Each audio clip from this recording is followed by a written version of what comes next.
Hello everyone. तो ये रहा आपका असाइनमेंट 1 और यहाँ से आज हम करेंगे 10 क्वेश्चन। इसमें 20 क्वेश्चन है तो हम 10 क्वेश्चन को 2 पार्ट में सॉल्व कर रहे होंगे। ये रहा हमारा question 1, write a C program to print your name, date of birth and mobile number.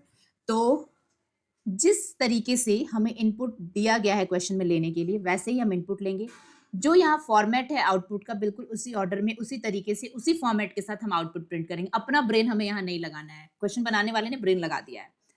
तो आपको क्या करना है, क्वेश्चन को बहुत सही तरीके से आराम से पढ़ना है, बिकॉज आप बिगिनर हो। मैं ये मान के चल रही हूँ आपको अभी नहीं समझ आ रहा है प्रोग्रामिंग, आप बिल्कुल न्यू हो प्रोग्रामिंग में। तो क्वेश्चन को धीरे धीरे पढ़ो, उसके बाद प्रॉब्लम को सॉल्व करो और सॉल्व करने के बाद अपने आउटपुट को यहाँ से मैच करो। तो इसके लिए बहुत सारे क्वेश्चन में ना आपको टेस्ट डेटा दिया होगा, तो इट्स बेटर आप अपना डेटा यूज करो, आप टेस्ट डेटा यूज कर लो, ताकि जो एक्सपेक्टेड आउटपुट है वो आप यहाँ से मैच कर लो और आपको सेटिस्फैक्शन मिल जाए कि आपने प्रोग्राम को सही तरीके से लिख लिया है। ठीक है, तो स्टार्ट करते हैं प्रोग्राम नंबर 1 के साथ। यहाँ पे क्वेश्चन में पूछा जा रहा है आपसे कि एक प्रोग्राम आपको लिखना है जिसमें आपको अपना name, date of birth, mobile number print करना है और आउटपुट इस ऑर्डर में होना चाहिए। इसका मतलब है कि आपको कोई भी नेम, डेट ऑफ बर्थ और मोबाइल नंबर यूजर से नहीं लेना है, आपको ये डायरेक्टली प्रिंट करना है। प्रिंट करने का मतलब है कि as a user defined statement आपको ये प्रिंट करना है। तो यहाँ सबसे पहले हम क्या करेंगे, हेडर फाइल लिखेंगे अपना, hash include stdio.h int main return 0 return 0 printf name। पहले मुझे जो लिखना है मैं वो लिख देती हूँ, बाद में मैं इसकी फॉर्मेटिंग करूंगी ताकि ये एक लाइन में एक साथ बिल्कुल आ जाए। अब हमें हर एक स्टेटमेंट न्यू लाइन में चाहिए, अलग अलग लाइन में। तो मैं क्या करूंगी, पहला स्टेटमेंट लिखने के बाद लास्ट में क्या करूंगी, एक स्लैश एन इंक्लूड कर दूंगी। इससे नया लाइन में हमें न्यू स्टेटमेंट प्रिंट होके मिल जाएगा। Roll number 1 2 3। देन यहाँ भी हमें लाइन चेंज करने की नीड है। उसके बाद थर्ड लाइन में I have to write printf और आपको प्रिंट करना है अपना कॉन्टैक्ट नंबर 99351 12345 हो गया 10 डिजिट। नाउ सेव करते हैं इसको, मैंने ऑलरेडी ये फाइल सेव कर रखा था, तो सेव किया, कंपाइल एंड रन किया। अब देखो इसका जो नेम है, रोल नंबर और कॉन्टैक्ट नंबर, इसका इंडेंटेशन थोड़ा शिफ्ट हो गया, अलग अलग हो गया। मुझे इसको बिल्कुल एक ही लाइन में, एक वर्टिकल लाइन में प्रिंट करना। तो इसके लिए मैं क्या करूंगी, स्पेस देके या टैब देके मुझे हग को भी इधर शिफ्ट करना पड़ेगा, 1 2 3 को भी इधर शिफ्ट करना पड़ेगा। तो यहाँ से 1 2 ये स्पेस दे दिया और यहाँ से 1 ये स्पेस दे दिया। अब रन करते हैं। अब ये ज़्यादा शिफ्ट हो गया, तो मुझे यहाँ टैब नहीं देना चाहिए था, यहाँ मुझे नॉर्मल स्पेस दे देना था। इस 1 2 3 4 5 6 7, ठीक है, इतना ही मुझे यहाँ भी दे देना है। नहीं, यहाँ 4 में वर्क हो जाएगा हमारा। रन किया वापस, ठीक है, इट्स गुड। तो इसको यहाँ से मैं क्या करती हूँ, कॉपी किया और एक नई फाइल में मैं यहाँ पे क्वेश्चन नंबर 1 और इसका आंसर मैं यहाँ पे सेव कर देती हूँ। अब इसको बंद करते हैं।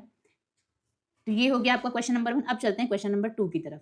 तो 2 सॉल्व करने से पहले ये कोड मैं यहाँ से रिमूव कर देती हूँ। बॉयलर प्लेट कोड मेरा रेडी है पहले से।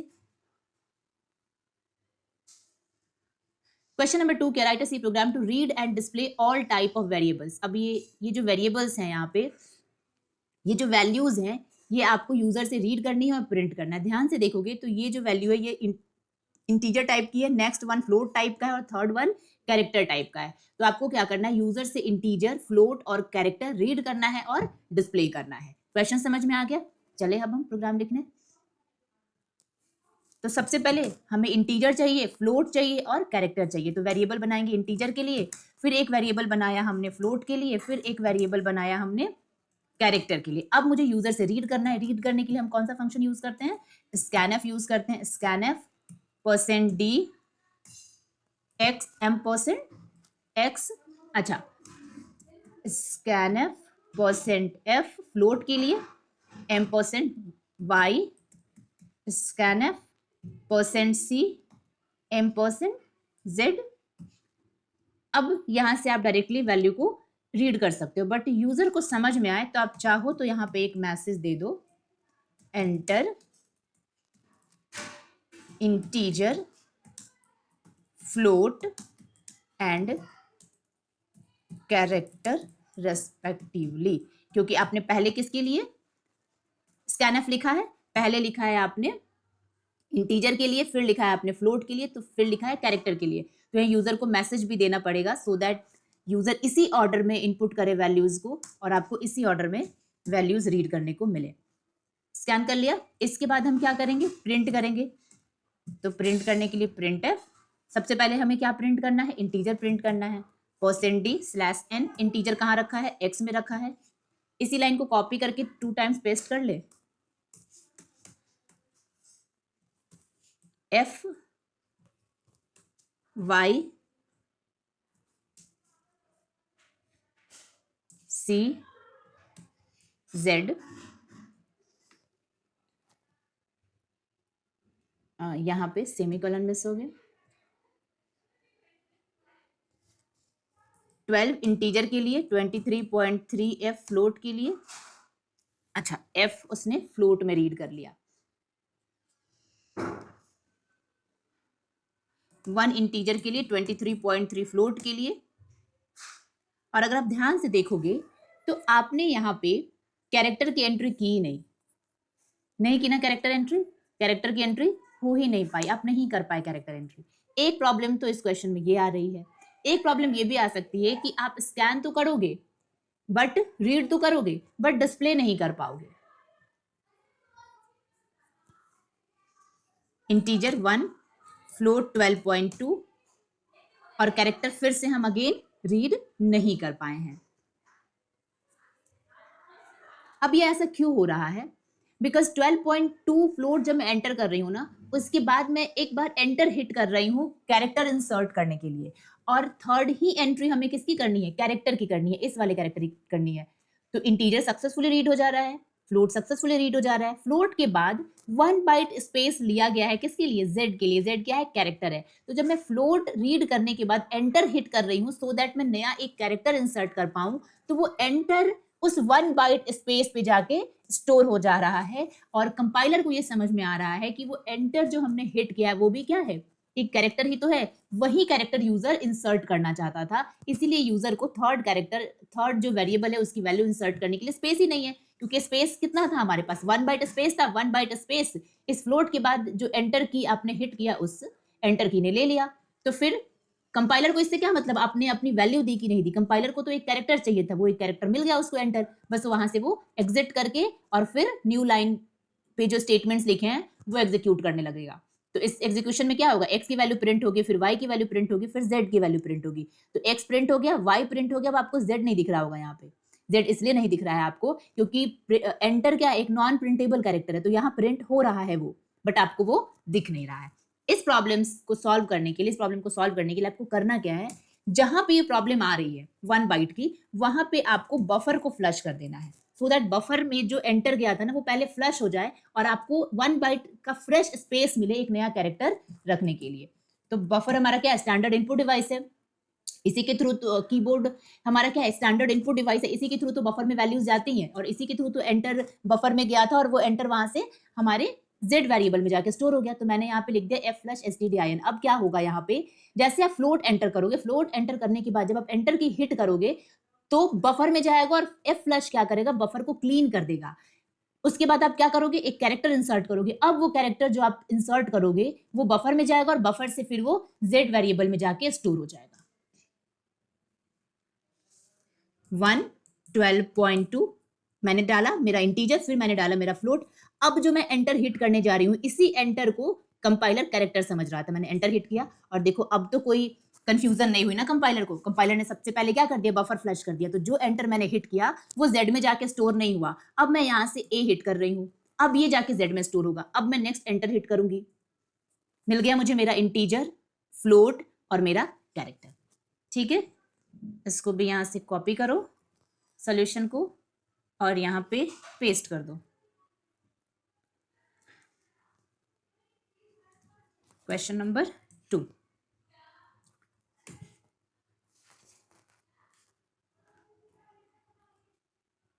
चलते हैं अपने थर्ड क्वेश्चन की तरफ। थर्ड क्वेश्चन है हमारा, write a C program that accepts an employ ID, total worked hour of a month and the amount he received per hour. इसका मतलब है एक सी प्रोग्राम हमें लिखना है जो 3 चीजें एक्सेप्ट करेगा। पहला एम्प्लॉय आईडी, दूसरा total work hour of a month, एक घंटे में एक मंथ में किसी एम्प्लॉय ने कितने घंटे काम किया है, और third the amount he receive per hour, per hour में उस वर्कर ने कितना अमाउंट रिसीव किया है। तो ये 3 वेरिएबल्स आपको बनाने पड़ेंगे। उन 3 वेरिएबल में आप ये तीनों डेटा रीड करोगे। सबसे पहले हम ये काम कर लेते हैं, उसके बाद आके फिर मैं बाकी का क्वेश्चन रीड करूंगी। तो मुझे क्या करना है, यहाँ से इसको इस वाले में थे ना हम, हाँ, यहाँ से मैं इसको रिमूव कर दूं। मुझे क्या चाहिए था, 3 वेरिएबल चाहिए था। एम्प्लॉय आईडी मुझे पता है हमेशा इंटीजर होगा, फ्लोटिंग पॉइंट में तो किसी की एम्प्लॉय आईडी होगी नहीं, तो ईएमपी आईडी बना लिया मैंने। उसके बाद नंबर ऑफ आवर, कोई भी एम्प्लॉय किसी महीने में जो काम करेगा, कितने घंटे काम करता है, वो फ्लोट में तो हो सकता है वो 12.5 आवर काम करे, तो ये हम फ्लोट में ले लेंगे। फ्लोट एम्प्लॉय आवर, इसको लिख लेते हैं हम वर्क आवर, ठीक है। अब एक घंटे में किसी एम्प्लॉय को कितना पैसा मिलेगा, ये तो जनरली अब फ्लोट में होगा नहीं, बिकॉज पैसे का तो जमाना अब है नहीं, मिनिमम अब 1 रुपीज वर्क करता है। बट फिर भी चूंकि मुझे फ्लोट वर्किंग आवर लेना है, और जब मैं मल्टीप्लाई करूंगी तो रिजल्ट भी मुझे फ्लोट में ही मिलेगा, इसलिए मैं इसको भी फ्लोट ले सकती हूँ, so that in case of any deduction मुझे कोई प्रॉब्लम नहीं हो। तो फ्लोट में मुझे क्या लेना है, अमाउंट जो कि पर आवर मिलेगा एम्प्लॉय को, अमाउंट पर आवर।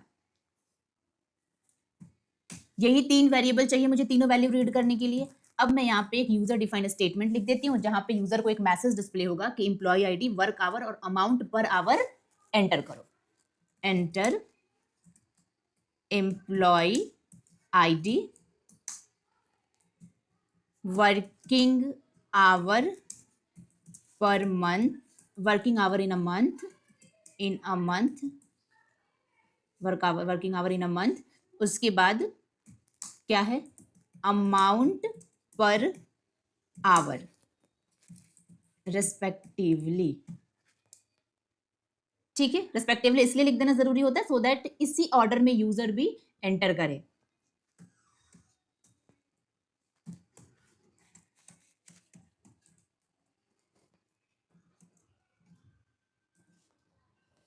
%d, सबसे पहले आपको एम्प्लॉय आईडी चाहिए, फिर मुझे वर्क आवर चाहिए ना मंथ में, ये क्या है फ्लोट में है तो मैंने %f दे दिया। उसके बाद अमाउंट पर आवर चाहिए हमें, ये किस में है मेरे पास, फ्लोट में है, तो मैंने तीनों फॉर्मेट स्पेसिफायर यहाँ मेंशन कर दिया। एम्प्लॉय आईडी के लिए सबसे पहले %d, उसके बाद work hour in a month के लिए फ्लोट %f, और अमाउंट पर आवर के लिए %f।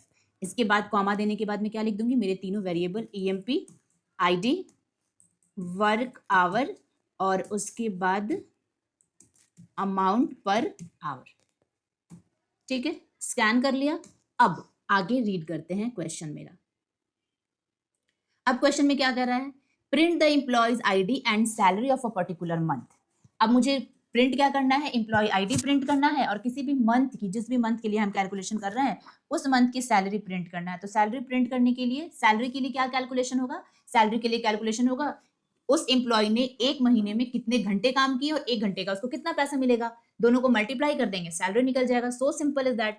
तो हम कैलकुलेशन कर लेते हैं। कैलकुलेशन करने के लिए हमें सैलरी चाहिए होगा, एक वेरिएबल फ्लोट सैलरी। अब ये हमने सैलरी फ्लोट में क्यों रखा है, क्योंकि ये अगर फ्लोट होगा, ये अगर फ्लोट होगा, इन्हीं दोनों को मल्टीप्लाई करके तो हम सैलरी में रखेंगे, तो जब दोनों फ्लोट है तो मेरा रिजल्ट भी फ्लोट में आएगा, इसीलिए हमने सैलरी को फ्लोट लिया है। अब यहाँ पे हम हमारा सैलरी कैलकुलेट कर लेते हैं। Salary is equal to work underscore HR into AMNT amount HR। Calculate हो गया। अब मुझे प्रिंट कर देना है। प्रिंट क्या करना है, एम्प्लॉय आईडी और सैलरी, एम्प्लॉय आईडी %d। मैं चाहती हूँ यहाँ पे मेरा एम्प्लॉय आईडी प्रिंट हो, तो आपको बहुत अच्छे से पता है जहां पे कोई वैल्यू प्रिंट करनी होती है वहां पे उस वैल्यू का फॉर्मेट स्पेसिफायर आप दे देते हैं। तो मुझे इंटीजर प्रिंट करना है यहाँ पे, इंटीग्रल वैल्यू, तो उसके लिए मैंने यहाँ फॉर्मेट स्पेसिफायर दे दिया। इसके बाद क्या प्रिंट करना है मुझे, /n, नेक्स्ट लाइन में क्या चाहिए मुझे, सैलरी चाहिए। Salary is equals to %f, क्योंकि यहाँ सैलरी किस में मिलेगा, मुझे फ्लोट में मिलेगा। अब दोनों वेरिएबल का नेम मेंशन कर देते हैं, क्या है, EMP अंडरस्कोर ID, और है फिर हमारा वर्क आवर, सैलरी ना, सैलरी सेमीकोलन, सेव किया, रन किया। अब जो डेटा मेरे पास यहाँ है वही डेटा मैं इसमें दूंगी सो दैट मुझे रिजल्ट सेम मिले। वर्किंग आवर 8 है, 0342 एम्प्लॉय आईडी है और 15,000 सैलरी है। तो 034 एम्प्लॉय आईडी, 8 आवर उसने काम किया है। कुछ प्रॉब्लम हो गया क्या? अच्छा सॉरी, यहाँ स्कैन कर रहे थे ना तो हमें एड्रेस ऑफ लिखना था। मैं बहुत फास्ट इस वीडियो को रिकॉर्ड करके पब्लिश करना चाह रही हूँ, इसीलिए इतने एरर्स आ रहे हैं। 034 एम्प्लॉय आईडी है, इसके बाद क्या, working hour in a month तो 8 आवर है और पर आवर मिलेगा उसको 15,000। तो ये रहा 1,20,000 सैलरी। मैच कर ले हम। अच्छा 034 डाला था, टेस्ट डेटा क्या था हमारा 0342, ठीक है। 1,20,000। अब ये था डेसिमल में, आपको विद 2 डेसिमल प्लेसेस सैलरी चाहिए थी, तो इसके लिए हम क्या फॉर्मेटिंग करेंगे? इसके लिए जहां पे हमने सैलरी प्रिंट किया है ना, यहाँ परसेंट और एफ के बीच में 0.2 लिख देंगे। 0.2 का मतलब होता है ये जो फॉर्मेटिंग होगी ना सैलरी की, वो डेसिमल के बाद सिर्फ 2 डिजिट ही प्रिंट होगा। रन करते हैं, और अगर परसेंट एफ लिखेंगे तो फिर 6 डिजिट प्रिंट होगा। 034 हो गया, 8 आवर और 15,000। दैट्स इट, कोई प्रॉब्लम नहीं है इसमें। कॉपी करो इस प्रोग्राम को और यहाँ पे पेस्ट कर दो।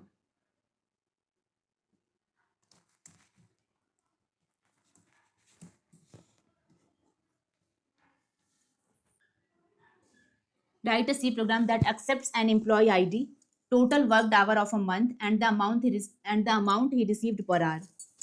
Sorry, question number 4 करना है ना हमें। Write a C program that calculates the volume of a sphere. Formula भी आपको यहाँ दिया गया, V is equals to 4/3 pi r cube।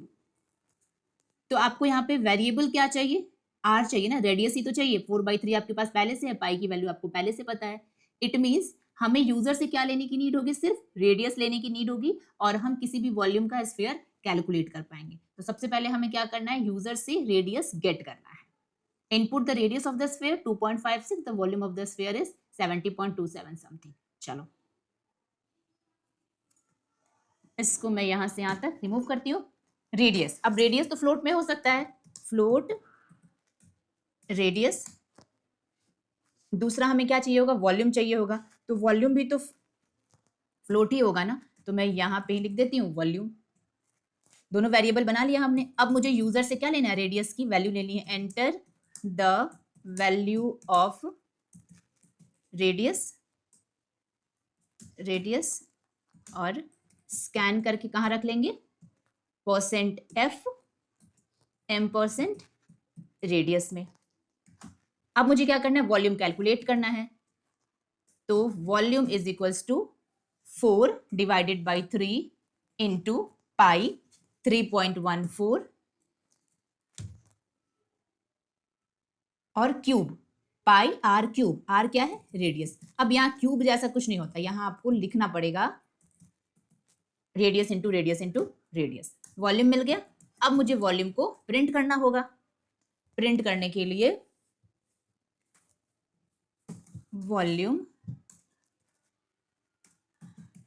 Volume is equals to %f। Volume किस में आएगा? फ्लोट में आएगा। और यहाँ पे हमने लिख दिया वॉल्यूम वेरिएबल। सेव किया, compile and run. Enter the value of radius. Test data में मुझे क्या मिला है? 2.56। ये वॉल्यूम किसका है? स्फीयर का है, तो लिख दो enter the value of radius of sphere. Radius क्या था हमारा? 2.56। एंटर किया। वॉल्यूम क्या आना चाहिए था? 70 पॉइंट समथिंग, बट आ क्या गया? 52.6804। अब देखो यहाँ क्या प्रॉब्लम है। ये जो ऑपरेटर्स है ना, ये अलग अलग डेटा टाइप के साथ अलग अलग बिहेव करते हैं। जब मैं यहाँ पे 4/3 कर रही हूँ ना, तो यूजुअली क्या आना चाहिए? 1 पॉइंट समथिंग वैल्यू आनी चाहिए, बट यहाँ पे क्या आ रहा है? ये वैल्यू यहाँ पे आ रहा है 1। तो 1 आने की वजह से अब मैं आपको यहाँ से 1 करके और फिर रिजल्ट दिखाती हूँ आपको। बिल्कुल 50 पॉइंट समथिंग जो प्रीवियस आ रहा था ना, वही रिजल्ट आपको मिलेगा। सेम आया ना 52 पॉइंट समथिंग। तो आपको समझ में आ गया प्रॉब्लम कहाँ है। 4.4/3 को 1 पॉइंट समथिंग जो वैल्यू आनी चाहिए थी वो वैल्यू आई है ओनली 1।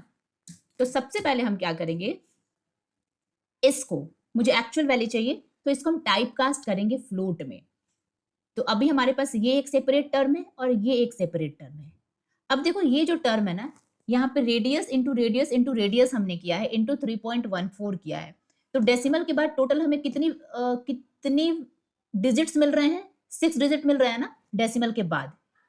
फ्लोट क्या 6 डिजिट तक रख पाएगा, 2 to 4 to 6 8 डिजिट मिल रहा है हमें, 1 4 भी तो है, 8 डिजिट। क्या फ्लोट डेसिमल के बाद 8 डिजिट तक रख पाएगा स्टोरेज में? अगर नहीं रख पाएगा तो कहीं ना कहीं आंसर में प्रॉब्लम है। लेकिन इसको हम अभी कुछ भी डिस्टर्ब नहीं करेंगे। सबसे पहले मैं क्या करती हूँ, इसको कर देती हूँ यहाँ पे सेपरेट।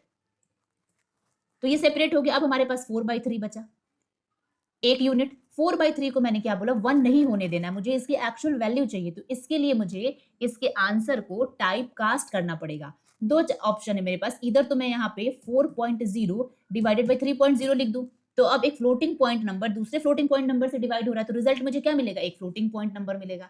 ये काम हम कर सकते हैं, या फिर 4/3 को डिवाइड करके हम फ्लोट में टाइप कास्ट कर सकते हैं। अभी के लिए मैं यही करती हूँ, 4.0 डिवाइडेड बाई 3.0। वापस रन करते हैं, 2.56। अब देखो 70.240608 आ गया। अगर आपको और प्रिसाइज चाहिए था तो वॉल्यूम को आप डबल भी ले सकते थे, ठीक है। 70.27 समथिंग यहां पे वैल्यू है। हो गया, कॉपी करो इसको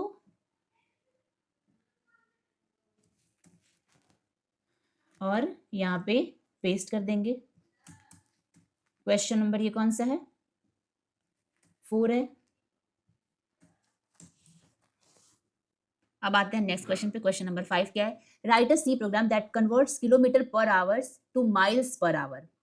किलोमीटर पर आवर मुझे यूजर से लेना है और उसको माइल्स पर आवर में कन्वर्ट करना है। तो 1 किलोमीटर इज इक्वल टू क्या होता है, 0.621371 माइल्स। तो बस मल्टीप्लाई कर देना। तो सबसे पहले हमें यूजर से क्या गेट करना पड़ेगा, किलोमीटर पर आवर यूजर से लेना है मुझे, और रिजल्ट क्या चाहिए मुझे, माइल्स पर आवर में। तो दो वेरिएबल चाहिए मुझे, बना लेते हैं वेरिएबल, यूजर से वैल्यू गेट करते हैं, उसके बाद कैलकुलेशन करेंगे।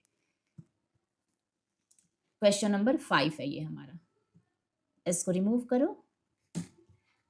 अब किलोमीटर पर आवर kmh और miles per our mph, kilometre per our और माइल्स पर आवर mh, ठीक है। यूजर से हमें लेना है kilometre per hour. Enter the value of kilometre per our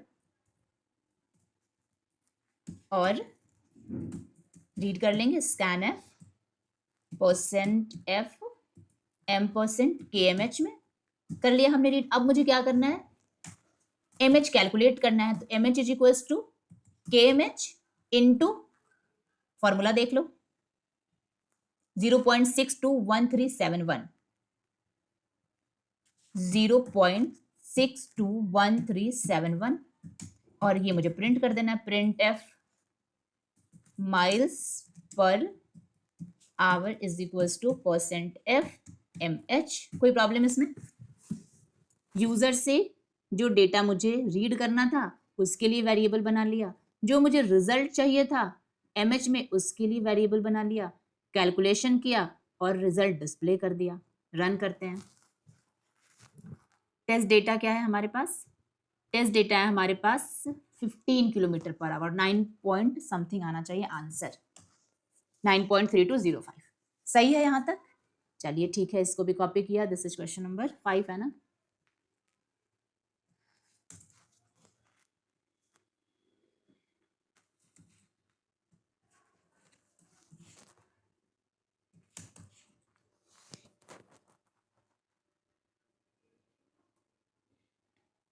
अब आते हैं क्वेश्चन नंबर 6 के पास। Write a C program in C that takes minutes as input and display the total number of hours and minute. मतलब मुझे input में user से minute लेना है और डिस्प्ले करना है उतने मिनट में कितने आवर कितने मिनट बनते हैं। क्वेश्चन समझ में आ गया? चलते हैं कोड लिखने के लिए, वापस से इसको रिमूव करेंगे।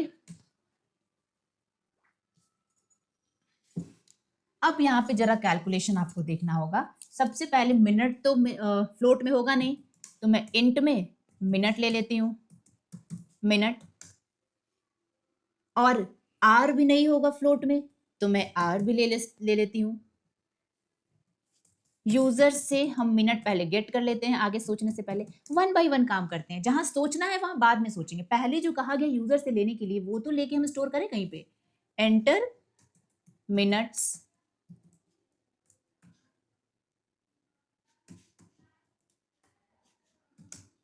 स्कैन किया, %d %, मिनट में यूजर से वैल्यू ले ली मैंने। अब मुझे क्या करना है, इसमें से आर को और मिनट को सेपरेट करना है। फॉर एग्जाम्पल, अगर मुझे यूजर ने दिया है यहाँ पे 72 मिनट, तो मेरा काम क्या है, 72 मिनट में कितने आर कितने मिनट। अगर हम ध्यान से देखें तो यहाँ पे 1 आवर और 12 मिनट बनते हैं। कैसे? क्योंकि 60 मिनट का 1 आवर, तो 60 + 12। इसके लिए हमने क्या किया, 60 से इसको डिवाइड किया। 72 को अगर हम 60 से डिवाइड करेंगे तो क्वेश्चन कितना मिला मुझे, 1 मिला। और रिमाइंडर कितना मिला मुझे, 12 मिलेगा। तो जो मेरा क्वेश्चन है वही तो मेरा आर बनेगा, और जो मेरा रिमाइंडर है ये मेरा मिनट बन जाएगा। ठीक है, करके देखते हैं। तो r is equals to minute divided by 60, इससे मुझे आर मिल जाएगा। अब मिनट डिवाइडेड बाय 60 कर दिया हमने तो आर में आ गया। अब मिनट चाहिए हमें, तो minute is equals to minute modulo 60, इससे मुझे रिमाइंडर मिल जाएगा। तो जब मिनट को हम 60 से डिवाइड कर देंगे, जो क्वेश्चन मिला वो आर में आ गया, और जब मिनट को हम 60 से डिवाइड करेंगे और रिमाइंडर गेट करेंगे मॉड्यूलो ऑपरेटर के साथ, तो जो मिनट में हम वैल्यू रखेंगे वो हमारा मिनट का वैल्यू हो जाएगा। तो सेम ही वेरिएबल में हम मॉडिफाई कर देंगे। प्रिंट करते हैं कितने आर और कितने मिनट, तो %d आवर्स, %d मिनट्स। अब फर्स्ट %d की जगह पे मुझे क्या लिखना है, आर लिखना है, सेकंड की जगह पे मुझे मिनट लिखना है। सेव किया, रन किया, टेस्ट डेटा देख लो। 546 मिनट, 546 मिनट, 9 आवर्स 6 मिनट। क्या यही आंसर है हमारा, 9 आवर्स 6 मिनट। अब आप कहोगे कि मैम अगर 1 घंटे से कम मिनट, जैसे 40 मिनट 50 मिनट, उस केस में क्या सही आंसर आएगा? बिल्कुल आएगा, क्योंकि क्वेश्चन क्या मिल जाएगा, तब आपको 0 मिल जाएगा। 56 मिनट ले लेते हैं, 0 आवर 56 मिनट। ठीक है, चलो इसको यहां से कॉपी किया, फिर यहाँ पे पेस्ट कर दिया, and this is your question number 6। इसके बाद क्या है, question number 7, question number 8, question number 9, and then question number 10। We are about to finish. 5, 6, 7, 8, 9, 10, 4 question और बच गए हमारे पास। चलो 7 नंबर क्वेश्चन क्या, write a C program to find the third angle of a triangle if 2 angles are given. 2 angle given है, हमें थर्ड एंगल फाइंड आउट करना है। आपको पहले से पता है कि 3 एंगल्स का सम कितना होता है, 180 डिग्री होता है, तो 2 एंगल्स हमारे पास पहले से है। अच्छा, input 2 angles of a triangle separated by comma, comma से सेपरेट करके। अब थोड़ा सा यहाँ पर रिस्ट्रिक्शंस लगा दिए गए आपके इनपुट में कि आप जो 2 एंगल इनपुट करोगे, यहाँ क्वेश्चन में लिखा है ना, if 2 angles are given, it means कि 2 एंगल आपको पहले से पता है। पहले से पता है का मतलब है यूजर से लेना है। तो यूजर से अगर हम 2 एंगल लेंगे तो वो जो इनपुट करेंगे हम, वो कॉमा सेपरेटेड वैल्यू होनी चाहिए। अभी तक हम इनपुट सारे कैसे कर रहे थे, एंटर एंटर हिट करके कर रहे थे। अब हम एंटर नहीं हिट करेंगे, कॉमा से सेपरेट करके करेंगे। फिर हम third angle of the triangle calculate करेंगे। अब ये वाला पहले रिमूव कर लेते हैं पार्ट। अब एंगल फ्लोट में भी तो हो सकते हैं, फ्लोट 60.5 भी तो एंगल हो सकता है ना। फ्लोट एंगल 1 A1 करके लिख देते हैं, फ्लोट A1, A2 और A3। ठीक है, यूजर से हमें 2 एंगल चाहिए, %d और M%A1 एंड M%A2। अब आपको ध्यान देने वाली चीज ये है कि क्वेश्चन में कहा गया है यूजर से जो इनपुट लोगे ना वो, अच्छा, मुझे ये स्कैनफ में लिखना था, स्कैनफ। वो कैसे लोगे? कॉमा सेपरेटेड लोगे। तो एक मैसेज डिस्प्ले कर देते हैं यूजर को, enter the value of two angles और कॉमा सेपरेटेड, ब्रैकेट में लिख दिया। ये मैसेज डिस्प्ले हो जाएगी, कॉमा से सेपरेट करके मुझे दो वैल्यू लेनी है, वो जो दो एंगल्स की होंगी। अभी के लिए मैं कुछ नहीं करती हूँ कोड में, पहले रीड करती हूँ डेटा। एक एंगल 23 है और दूसरा एंगल 45 है। मैंने कॉमा से वैल्यू सेपरेट नहीं की है, मैंने एंटर हिट किया है। 23 लिखा, फिर एंटर हिट किया, फिर 45 लिखा, फिर एंटर हिट किया। आगे तो कुछ कोड में लिखा नहीं था। अब जब आप % जितने एलिमेंट्स आपको स्कैन करने हैं ना, जितनी वैल्यूज आपको स्कैन करनी है, उन सब के लिए फॉर्मेट स्पेसिफायर ऐसे ही लिख देते हो, बिल्कुल कंजिक्यूटिव। इनके बीच में कुछ भी नहीं होता, कोई स्पेस नहीं, कोई दूसरा एलिमेंट नहीं। तो आपको एंटर हिट करके वैल्यूज को रीड करनी होती है। बट हमारे क्वेश्चन में क्या है? कॉमा से सेपरेट करना है, तो यहाँ फॉर्मेट स्पेसिफायर्स को भी कॉमा से सेपरेट कर देंगे। अब वापस रीड करके दिखाती हूँ। मैंने लिखा 23, 45, रीड हो गया। अब यहीं पे एक और चीज बता दूं, अगर आप चाहते हो कि आप स्पेस सेपरेटेड वैल्यू दो, तो यहां भी स्पेस दे दो, रन करो, 23 स्पेस 45। ठीक है, जब आप इसको प्रिंट करोगे तो ऐसे ही 23 45 प्रिंट होगा। बट हमें कैसा चाहिए था? Comma separated. इसीलिए मैं हमेशा कहती हूँ, जिस तरीके से यहाँ पे फॉर्मेटिंग करोगे, उसी तरीके से वैल्यूज बिल्कुल सेम वे में, सेम ऑर्डर में, सेम फॉर्मेट में ही आपको यूजर से रीड करनी होगी। अब हमें थर्ड एंगल कैलकुलेट करना है, तो A3 इज इक्वल्स टू क्या हो जाएगा? 180 minus A1 plus A2। Printf third angle is equals to %f लिखेंगे। ये D नहीं होना चाहिए, यहां भी मुझे F लिखना है, %f। बट 2 डिजिट से ज्यादा नहीं चाहिए, तो 0.2 दे दिया, F एंड A3। रन करते हैं। टेस्ट डेटा चाहिए हमें। टेस्ट डेटा मेरे पास क्या है? 50 और 70, तो मुझे चाहिए 60। 50, 70 आंसर मिलना चाहिए मुझे 60। 60.00 इसलिए आया क्योंकि मैंने कंसीडर कर लिया है फ्लोट। आप चाहो तो, अगर ये फ्लोट में नहीं चाहिए, तो आप 60 आंसर लेने के लिए A1, A2 और A3 तीनों को ही इंटीजर कर दो। ठीक है, इस प्रोग्राम को कॉपी किया और यहाँ पे पेस्ट कर दिया। नाउ 8 है ना, क्वेश्चन नंबर 8।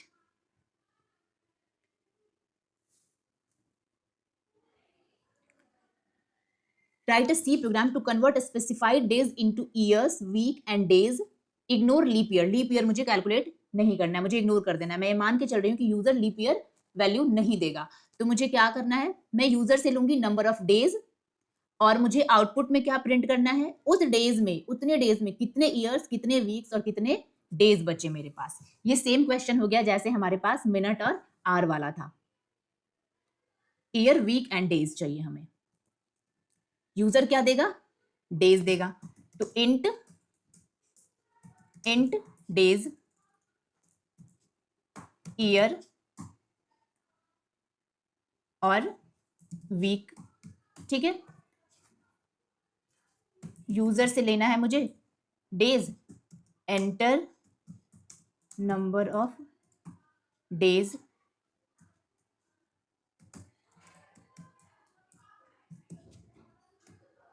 %, डेज। यूजर से मैंने डेज ले लिया। अब एक चीज देखो यहाँ पे, लेट सपोज यूजर एंटर करता है 400 डेज। ठीक है ना, तो सबसे पहले 400 में अगर मैं 365 से डिवाइड कर दूं, तो मुझे आंसर क्या मिलेगा? क्वेश्चन क्या मिलेगा और रिमाइंडर क्या मिलेगा? यहां मुझे 35 मिल जाएगा और यहां 1 मिल जाएगा क्वेश्चन में। तो ये मेरे पास क्या बना? ईयर बना। ठीक है, और ये मेरे पास रिमाइंडर में क्या बच गया?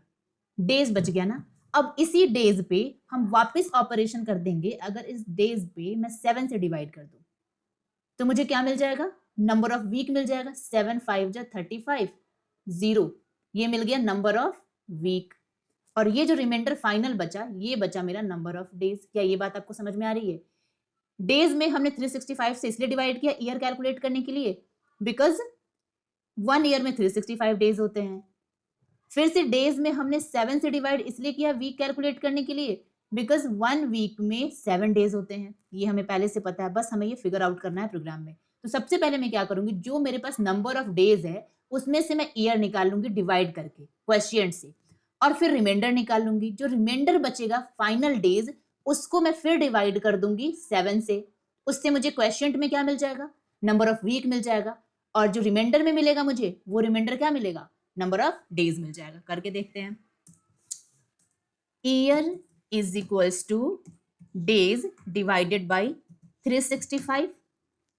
अब मुझे क्या चाहिए, रिमाइंडर भी तो चाहिए। तो रिमाइंडर के लिए डेज को डेज मॉड्यूलो 365, क्योंकि ऐसे ही तो हमें मिलेगा वो रिमाइंडर। 400 का जो मैंने एग्जांपल लिया था 365 के साथ, तो यहां मिल गया मुझे 1। अब मुझे फाइनल ये वाला डेज भी तो चाहिए, ये रिमाइंडर वाले डेज। ये कैसे मिलेंगे, जब मैंने 365 से 400 में डिवाइड किया तो ये तो क्वेश्चन में मिला। रिमाइंडर के लिए तो मुझे वापस से कैलकुलेशन करना पड़ेगा, तो इसीलिए ये वाला लाइन दोबारा लिखा गया है। लाइन नंबर 7 इसके लिए और लाइन नंबर 8 लिखा गया है इस रिमाइंडर के लिए। तो अब डेज में वैल्यू कितनी होगी, पहले डेज में वैल्यू थी 400, अब उसी 400 की जगह पे डेज में जो न्यू वैल्यू असाइन हो गई वो 35 असाइन हो गई। अब वीक चाहिए मुझे, तो week is equals to days divided by 7। मिल गया मुझे वीक में। Days is equals to days divided modulo 7, तो मुझे डेज मिल गया। प्रिंट करना है, print f percent d year, percent d week, percent d days. Year, week और डेज। रन करें। टेस्ट डेटा क्या था हमारे पास, टेस्ट डेटा था हमारे पास 1329 नंबर ऑफ डेज। तो 333 और 3 मिला था। 1329 number of days, 3 year 33 week 3 days. Done. Copy करें इसको भी और यहां पे पेस्ट कर दे 9 नंबर। Write a C program to read an amount and break the amount into smallest possible number of bank notes। एक अमाउंट रीड करना है यूजर से और उसको smallest possible number of bank notes में कम से कम बैंक नोट लगे, इसमें हमें उसको डिवाइड कर देना है। पॉसिबल बैंक नोट्स हमारे पास है 100, 50, 20, 10, 5, 2 और 1। अब इस क्वेश्चन से एक चीज आपको यहाँ समझनी है, यूजर से क्या लेना है, एक वैल्यू लेना है, एक अमाउंट लेना है। लेट सपोज यूजर ने एंटर किया 375। अब अगर मैं कहती हूँ स्मॉलेस्ट नंबर ऑफ नोट्स मुझे देने हैं, कम से कम नोट मुझे देने हैं, तो मैं सबसे पहले क्या करूंगी, मैक्सिमम वैल्यू का नोट दूंगी। तो मैक्सिमम वैल्यू का नोट मेरे पास क्या है, 100 है, तो सबसे पहले मैं क्या दूंगी, 100 के 3 नोट दे दूंगी। अब उसके बाद कितना बचा अमाउंट मेरे पास, 75 बचा। अब मेरे पास मैक्सिमम पॉसिबल क्या है, 50 है, तो मैं 50 का 1 दे दूंगी। अब मेरे पास क्या बचा, 25 बचा। 25 के लिए मेरे पास 20 का नोट है मैक्सिमम, तो 20 इंटू 1 और फिर रिमाइंडर बच गया मेरे पास 5, तो 5 के लिए एक नोट दे दूंगी। अगर ये होता maximum possible number of notes, तो फिर हम क्या करते, 1 ही 375 टाइम्स देते, है कि नहीं। तो इस क्वेश्चन को इंटरेस्टिंग बनाने के लिए क्या दिया गया, smallest possible number of bank notes, हमें कम से कम नोट देना पड़े इतना वैल्यू पे करने के लिए। तो आपको ऑर्डर समझ में आ गया। क्या करना है, सबसे पहले मैक्सिमम वैल्यू का नोट पिक करना है, वहां चेक करना है कि हम कितने नंबर ऑफ नोट्स देंगे, फिर उससे कम वाले वैल्यू का नोट पिक करना है, फिर चेक करना है कितने नंबर ऑफ नोट्स देंगे। तो अगर इसी प्रोग्राम को हम यहाँ पे जरा सा और समझने की कोशिश करें, तो 375 में मैंने सबसे पहले कैसे कैलकुलेट किया कि मुझे 3 नंबर ऑफ नोट्स देने हैं। मैंने 100 पिक किया, 100 से डिवाइड किया, जो क्वेश्चन आया मेरा 3, वही तो मेरा नंबर ऑफ नोट्स है। और जो रिमाइंडर आया 75, दोबारा जब हम इसी 375 पे मॉड्यूलो ऑपरेटर लगाएंगे और मुझे रिमाइंडर मिलेगा 75, उसी 75 पे हमें फिर नेक्स्ट बिगर वैल्यू का जो नोट है वो अप्लाई करना होगा। तो 75 के लिए फिर मैं किससे डिवाइड कर दूंगी, 50 से डिवाइड कर दूंगी। फिर क्वेश्चन आया 1, तो मुझे 50 का 1 नोट देना है। फिर जो रिमाइंडर बचा उसमें मैं 20 से डिवाइड कर दूंगी, फिर जो रिमाइंडर बचा उसमें मैं 10 से डिवाइड कर दूंगी। तो जब मैं 10 से डिवाइड करूंगी ना यहाँ पे 5 को, तो वैल्यू क्या आ जाएगी, 0 आ जाएगी। इट मीन्स 10 का मुझे 0 नंबर ऑफ नोट देना है। और फिर रिमाइंडर मेरे पास क्या रह जाएगा, 5 रह जाएगा। तो 5 के लिए फिर मैं 5 से डिवाइड करूंगी तो 1 आ जाएगा। इसी ऑर्डर में हम डिवीजन करेंगे, डिवाइड मॉड्यूलो करके देखते हैं। तो सबसे पहले हमको क्या करना है, यूजर से अमाउंट रीड कर लेना है।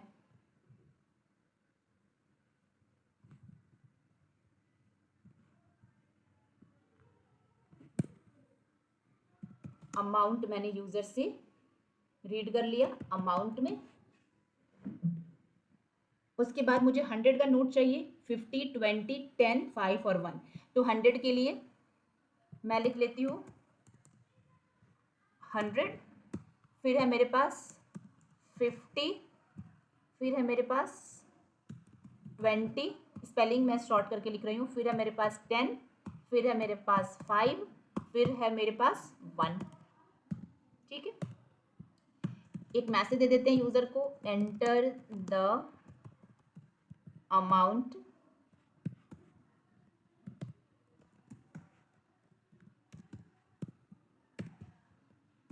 M%। अमाउंट में यूजर से हमने इनपुट ले लिया। अब हम कैलकुलेशन स्टार्ट करेंगे। तो सबसे पहले जो भी अमाउंट मुझे मिला होगा उस अमाउंट में मुझे क्या करना होगा, 100 का नोट चेक करना है। तो 100 का नोट कितना जाएगा, इसके लिए हम क्या करेंगे, 100 वाले, स्पेलिंग क्या था इसका, RD था ना, DRD। 100 वाले वेरिएबल में अमाउंट को डिवाइड कर देंगे 100 से। तो जो क्वेश्चन मिला उतने नंबर ऑफ 100 के नोट्स जाने हैं मुझे, और अमाउंट को वापस अपडेट कर देंगे। Amount is equals to amount modulo 100। तो रिमाइंडर कहाँ आ गया, वापस अमाउंट में आ गया। तो जितने नंबर ऑफ नोट्स 100 को देके कंप्लीट हो गए, जितना अमाउंट उतना तो चला गया, बाकी का हमने माइनस करके कहाँ रख लिया, वापस से अमाउंट में रख लिया। इससे क्या हुआ, अगर हमने 375 दिया था तो 375 के लिए 100 से जब डिवाइड किया तो 3 कहाँ चला गया, 100 में चला गया, और रिमाइंडर क्या आया मेरे पास 75। तो ये रिमाइंडर कब आएगा, जब वापस मैं अमाउंट को अमाउंट मॉड्यूलो 100 करूंगी तो मुझे रिमाइंडर मिलेगा 75। वो कहाँ जाएगा, अमाउंट में जाएगा, क्योंकि अब रिमेनिंग अमाउंट तो मेरे पास 75 ही है ना। अब बाकी के जो नंबर ऑफ नोट्स मुझे कैलकुलेट करने हैं वो किस पे करने हैं, इस 75 पे करने हैं। तो मुझे क्या चाहिए, इसका अपडेटेड अमाउंट भी चाहिए, जो दे दिया वो तो गया। सो अब मुझे क्या लगाना है, 50। तो 50 is equals to amount divided by 50। तो इसमें 50 के नोट्स मिल गए, अमाउंट को वापस अपडेट कर देते हैं। Amount is equals to amount modulo 50। अब मुझे किसके नोट देने हैं, 20 के नोट्स देने हैं। 20 is equals to amount divided by 20, और फिर से अमाउंट अपडेट कर दूंगी। इस बार 50 की जगह 20 मॉड्यूलो हो जाएगा। 20 के बाद मुझे किसके नोट देने हैं, 10 के नोट्स देने हैं। 10 के नोट्स कहाँ होंगे, 10 में होगा। तो अमाउंट डिवाइडेड बाई 10 और amount modulo 10।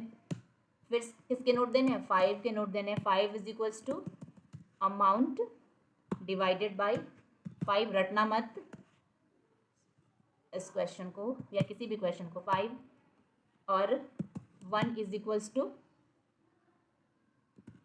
Amount divided by 1।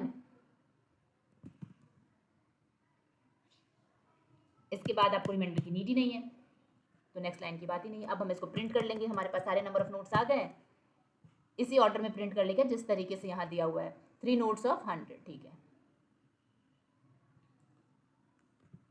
तो %D, फिर लिखना है मुझे नोट्स ऑफ 100/n, और कॉपी करते हैं। कितने नंबर ऑफ नोट्स हैं हमारे पास, 1 2 3 4 5 6 टाइप के नोट्स हैं मेरे पास। पेस्ट 3 4 5 6। ये नोट किसका होगा, 50 का होगा। ये नोट किसका होगा, 20 का होगा। फिर ये नोट किसका होगा, 10 का होगा। फिर ये 5 का होगा, और फिर ये 1 का होगा। कॉमा, यहाँ क्या देना है मुझे, 100, HUNDRD। उसके बाद 50 20 FIFTY, देन TWNTY, देन 10, फिर 5 एंड देन 1। सेव किया, रन करते हैं। टेस्ट डेटा ले लेते हैं यहाँ से, 375 है।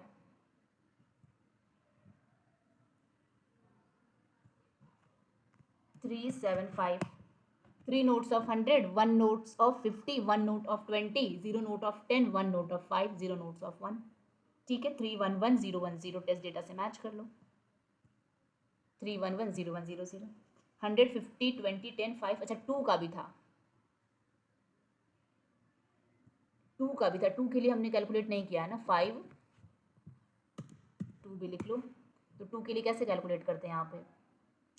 5 का किया ना अमाउंट मॉड्यूलो 5. तो फिर यहाँ पे 2 के लिए TW2 is equals to amount divided bye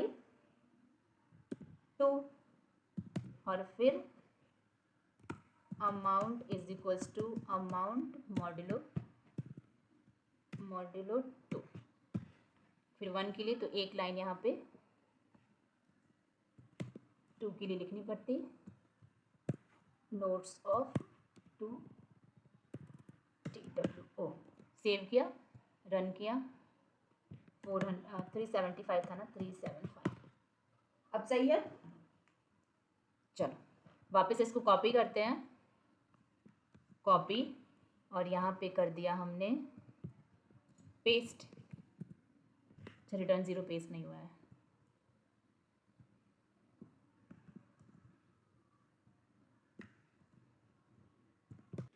next question is write a C program to convert a given integer in seconds to hours, minute and seconds. अच्छा सेकंड में वैल्यू दी हुई है, आपको इसको कन्वर्ट करना है आर में, मिनट में एंड सेकंड में. इनपुट आपको किस में लेना है? सेकंड में. अब उतने सेकंड में कितने आर होंगे, कितने मिनट होंगे, कितने सेकंड होंगे, ये आपको कैलकुलेट करना है. चलिए वापस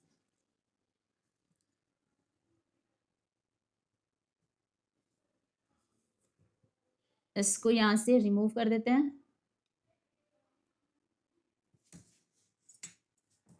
इंटीजर सेकंड में चाहिए, और फिर चाहिए आर में, फिर चाहिए मिनट में, mm. तो सेकंड को हम लिख देते हैं सेक.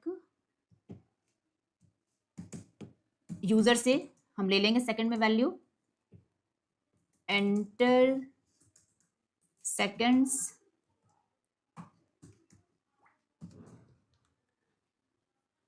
स्कैन किया, %d, %, SEC. अब देखो लेट सपोज यहाँ पे मुझे 3000 सेकंड्स मिल रहा है. तो सबसे पहले सेकंड से हम किस में जाएंगे? मिनट में जाएंगे ना. तो मिनट में जाने के लिए हम क्या करेंगे? 60 से डिवाइड करेंगे. 60 से जब हमने डिवाइड किया तो 50 क्या मिला मुझे? मिनट मिला. और 0 क्या मिला मुझे? सेकंड मिला.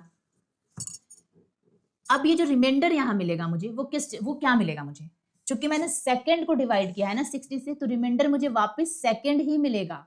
और क्वेश्चन क्या मिलेगा मुझे? मिनट मिलेगा. तो अब ये जो सेकंड बचेगा, इस सेकंड को तो मैं सेकंड ही रहने दूंगी, और ये जो मिनट है ना, इस मिनट को मैं वापस डिवाइड करूंगी आवर्स, आवर कैलकुलेट करने के लिए.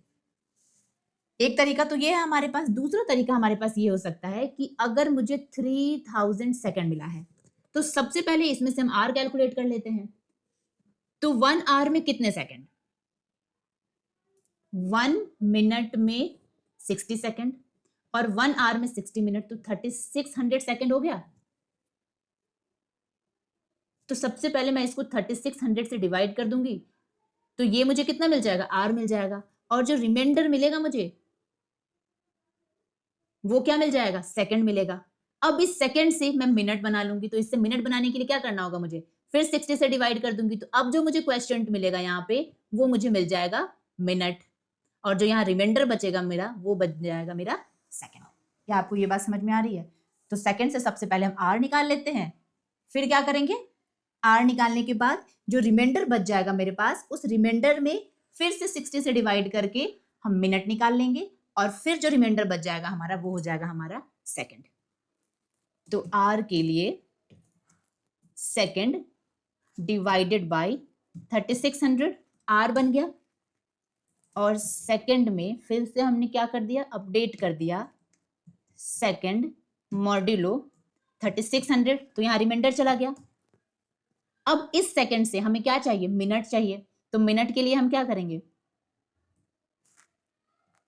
MIN मिनट के लिए हम क्या करेंगे, सेकंड में डिवाइड कर देंगे 60 से, तो अब मुझे मिल गया मिनट। वापस से सेकंड को अपडेट कर देंगे, second is equals to second divided by 60। अब वैसे भी जो यहाँ पे बचेगा वो सेकंड ही बचेगा, मॉड्यूलो 60 ना, मॉड्यूलो 60। तो मेरा आर कैलकुलेट हो गया, मिनट कैलकुलेट हो गया और सेकंड कैलकुलेट हो गया। प्रिंट करना है कितने आर कितने मिनट कितने second, percent D R percent D minute और परसेंट डी सेकंड, यही चाहिए हमें। आर हमारा HR में है, मिनट हमारा MIN में है और सेकंड हमारा SEC में है। कंपाइल किया, रन किया, HR is equals to second, अच्छा सॉरी इसको सेकंड कर लो और यहाँ सेकंड कर लो, फिर यहाँ सेकंड कर लो। कंपाइल किया, रन किया, टेस्ट डेटा क्या था हमारा, टेस्ट डेटा था 25,300, तो 7140 मिलेगा मुझे, 25,300, 7 आर 1 मिनट 40 सेकेंड। MMM हो गया है ना, ये तो प्रिंटिंग मिस्टेक हम सुधार सकते हैं। हो गया, I hope we have done with all the 10 questions. Thank you so much patience रखने के लिए, क्योंकि आज की लाइव हम कनेक्ट नहीं कर पाए। इसको मैं सेव कर देती हूँ assignment 1.c के नेम से, और आपको इसका PDF मिल जाएगा आपके ग्रुप में। ठीक है, that's all, thank you so much, bye bye, good night, take care.